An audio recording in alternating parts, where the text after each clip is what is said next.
Bismillahirrahmanirrahim. Assalamu alaikum.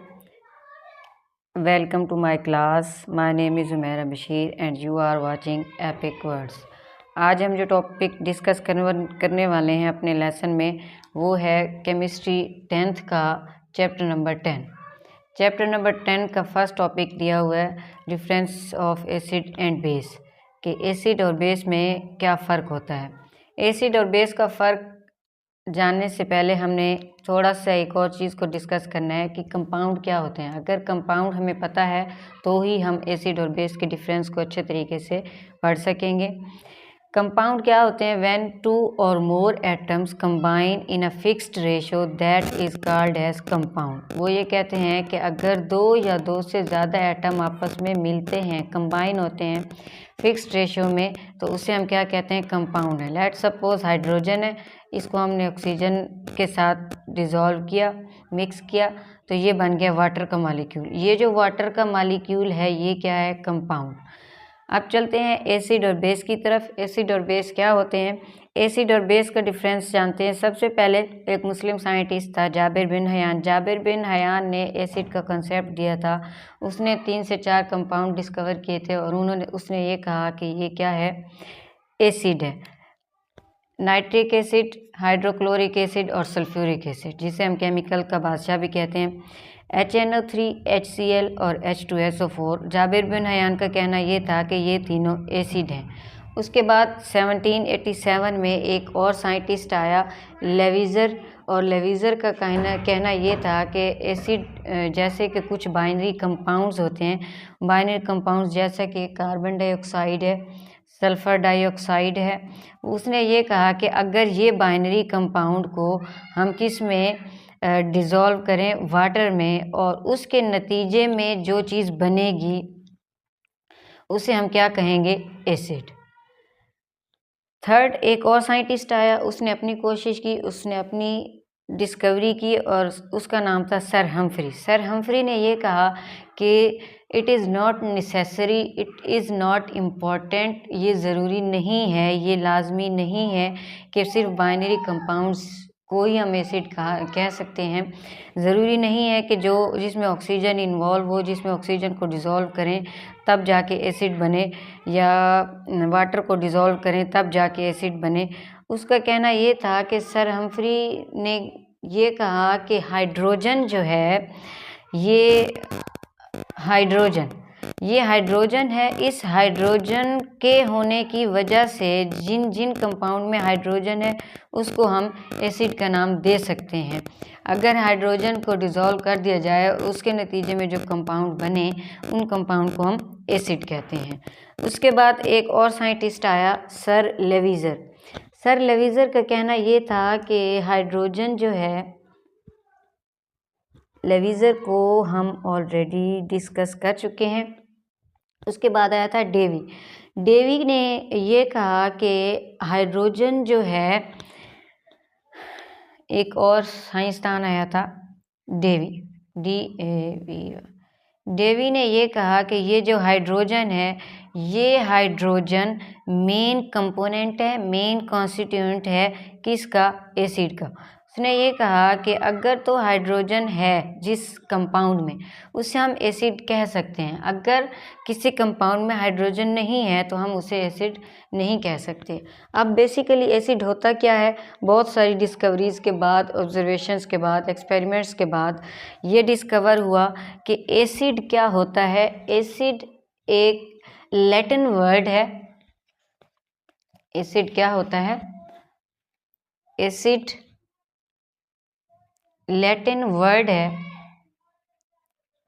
और ये निकला है एसिडिस से। किससे? एसिडिस से। और उसने ये कहा कि ये जो एसिडिस है, इस एसिडिस का मतलब होता है सोर। सोर क्या होता है? सोर मीनिंग होता है खट्टा।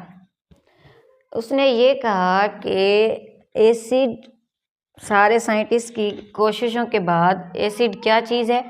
एसिड एक लैटिन वर्ड से निकला है, एसिडस से, और एसिडस का मीनिंग क्या होता है? सोर, जिसका मतलब खट्टा।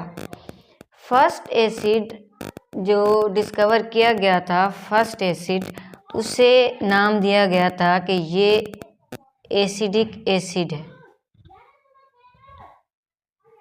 Acetic acid in the form of vinegar. और ये अक्सर एमसीक्यूज आ जाता है कि विनेगर, अक्सर ये एमसीक्यूज आ जाता है कि जो फर्स्ट एसिड डिस्कवर हुआ था उसका क्या नाम था और उसके मीनिंग क्या थे।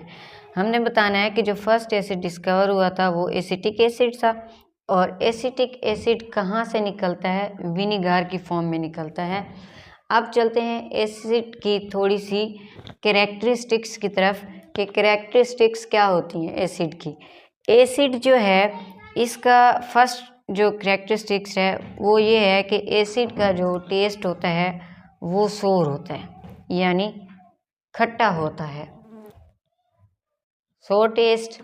और जैसा कि लेमन जूस है ये खट्टा होता है, लेमन जूस। और दूसरा उसने ये कहा था कि एसिड सिट्रस फ्रूट से भी हम निकाल सकते हैं, सिट्रस फ्रूट की फॉर्म में भी एसिड होता है। दूसरी एसिड की क्वालिटी क्या है कि ये टर्न करते हैं litmus to blue, litmus to red, they turn blue litmus red, यानी ये ब्लू से रेड की तरफ टर्न करते हैं। तीसरा जो है इसकी कैरेक्टरिस्टिक्स वो ये है कि ये कोरोसिव इन नेचर होते हैं, यानी इनको हम किसी भी चीज़ में अगर डालें तो वो उसको जला देते हैं, कोरोसिव नेचर होते हैं। फर्स्ट कैरेक्टरिस्टिक्स क्या है एसिड की कि वो सोर टेस्ट होता है, सिट्रस फ्रूट से और लेमन जूस से निकलता है। दूसरा ये ब्लू लिटमस को रेड कर देता है। तीसरा क्या होता है, कोरोसिव नेचर होते हैं, यानी इनकी जो नेचर होती है वो जलाने वाली होती है। अब चलते हैं बेसिस की तरफ। बेसिस क्या होते हैं, बेसिस की फर्स्ट कैरेक्टरिस्टिक्स ये है कि ये बिटर टेस्ट होता है और feel slippery, bitter taste and feel sleepy।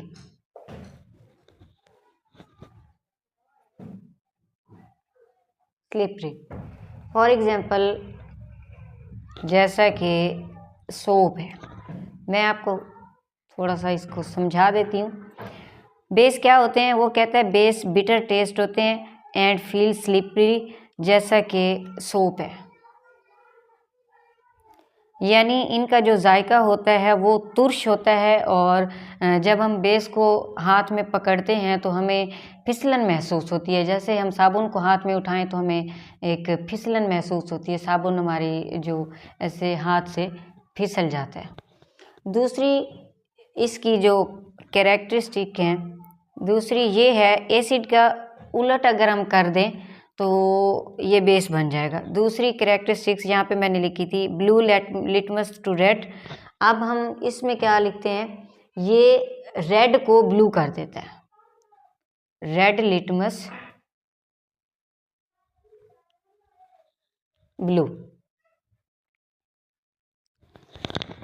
Third इसकी कैरेक्टरिस्टिक्स क्या होती हैं, थर्ड कैरेक्टरिस्टिक्स ये नॉन कोरोसिव नेचर होते हैं, यानी ये किसी भी चीज़ को जलाते नहीं हैं। एसिड को अगर आप देखें, हाथ पे डालें, चेहरे पे डालें, फेस पे डालें तो वो फेस सारा जल जाता है, हैंड जल जाते हैं ये। लेकिन ये जो बेस है ये नॉन कोरोसिव नेचर है, ये किसी भी चीज़ को जलाती नहीं है। एक दो चीज़ें हैं। फोर्थ इसकी जो कैरेक्टरिस्टिक है वो ये है कि ये एक्वस सॉल्यूशन की फॉर्म में होती है और इलेक्ट्रिसिटी को भी कंडक्ट करती है, एक्वस सॉल्यूशन में होती है और इलेक्ट्रिसिटी को भी कंडक्ट कर सकती है। Conduct electricity.